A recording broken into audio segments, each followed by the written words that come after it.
প্ৰথমতে নমস্কাৰ জনাইছোঁ আপোনালোক সকলোকে আৰু মই গীতা শৰ্মাই আপোনালোক সকলোকে মোৰ অন্য এটি ভিডিঅ'লৈ স্বাগতম জনাইছোঁ।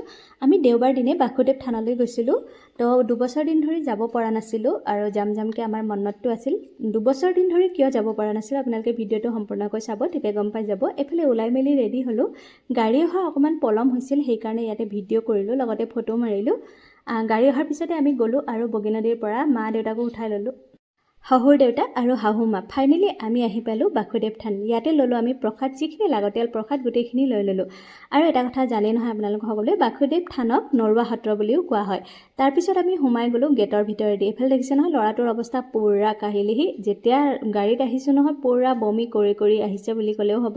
মানে ৰখাইছোঁ, বমি কৰিছে, এনেকুৱা টাইপৰ হৈ গৈছে। তো ইমানেই উইক হৈ গৈছে নহয় সি। তাৰপিছত ইয়াত সোমাই মেলি আহিলোঁ। ইয়াতে যিখিনি ড্ৰাই প্ৰসাদ থাকে সেইখিনি ইয়াতে ভৰাই থৈ দিয়ে আৰু আমাক দেখাই দিয়ে মানে কোনফালে যাব লাগে। তাৰপিছত ইয়াত চাকি জ্বলোৱা জেগাত আহিলোঁ, চাকি জ্বলাই ল'লোঁ।